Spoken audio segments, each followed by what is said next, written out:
I don't usually share personal stuff online, but I'm honestly at a loss right now, and I just need to get this off my chest. A few weeks ago, my mom passed away, and things leading up to that were just strange. It's been messing with my head, so maybe writing it down will help me process it. A little backstory. My family moved to a new house about 6 months ago. My mom wanted to be closer to her work, and our old place was too small. I'm 22, and my little sister Sarah is 16. We were both kind of meh about moving, but it seemed like a fresh start, so we went with it.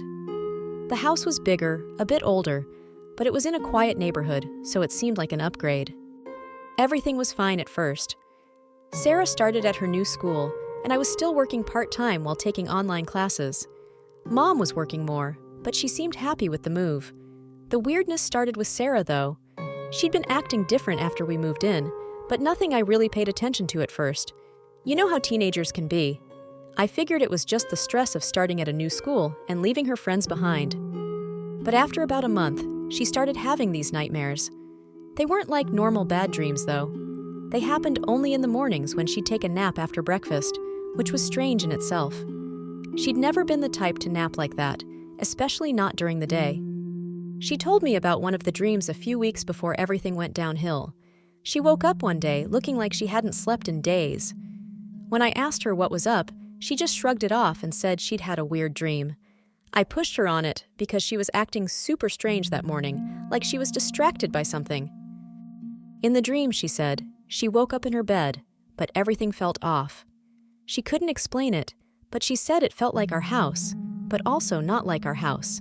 Like the furniture was the same, but she couldn't place why it didn't feel right. She tried to get out of bed but couldn't move. She said it felt like someone was sitting on her chest, holding her down, but she could still breathe fine.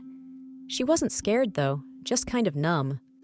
Then, out of nowhere, she said she saw her mom standing at the foot of her bed, but she was different. She looked older, and she was staring at Sarah with this blank expression, like she didn't recognize her. Sarah said that our mom's lips moved like she was trying to say something, but no sound came out. That's when Sarah woke up. At the time, I brushed it off, thinking it was just one of those weird sleep paralysis things you hear about. Sarah didn't seem that freaked out, so I didn't push her about it. But then it kept happening, and each time, she'd be more and more out of it afterward. She stopped talking to me as much, and she didn't hang out with her friends anymore either. I figured she'd snap out of it eventually, but then she started having these really bad headaches. My mom took her to the doctor, but they couldn't find anything wrong. She was still eating and sleeping okay, but she seemed distant, like she wasn't really there even when she was sitting right next to me. Things escalated fast from there. One morning, she had another one of those dreams, but this time it was worse.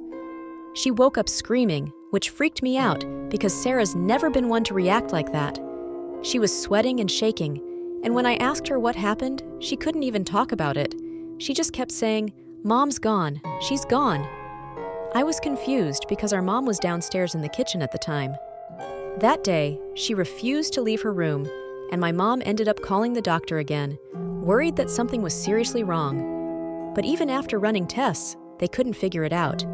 The doctors told us it might be stress from the move, or maybe some anxiety issue, but I don't think anyone believed that, not even them. It felt like everyone was just grasping at straws. The nightmares kept happening every morning. Sarah got more and more withdrawn. By then, she'd stopped going to school completely. Mom tried to work from home so she could take care of her, but there was only so much she could do. I tried to talk to Sarah, but she'd just stare past me, like I wasn't even there. One morning, it all came to a head. It was a Saturday, and I had been up late studying, so I was still in bed when I heard Sarah screaming again. I rushed to her room and found her curled up on the floor, shaking uncontrollably. My mom came in a minute later and tried to calm her down, but Sarah wouldn't stop screaming. Then, in the middle of all the chaos, Sarah suddenly went still. She looked up at us, her eyes wide, and said, "Mom, don't go. Please don't leave." She started crying, something I hadn't seen her do in years. Mom and I were both so freaked out that we didn't know what to do. Mom hugged her and kept saying, "I'm not going anywhere. I'm right here, Sarah." But Sarah just kept repeating, "You're going to leave. You're going to die." The next day, my mom had a heart attack. I know that sounds insane, but it's true. She was perfectly healthy, and the doctors couldn't figure out why it happened. No family history of heart problems, nothing. She was just gone. Since then, Sarah hasn't been the same. She doesn't talk about the dreams anymore, and she barely leaves her room. I don't know what to do, and I don't know if the dreams were connected to what happened with my mom, but I can't shake the feeling that they were. I'm not saying I believe in any of that supernatural stuff, but I've never seen Sarah act like this before, and the fact that my mom died right after all of this is just... I don't know. It's too much of a coincidence for me to ignore.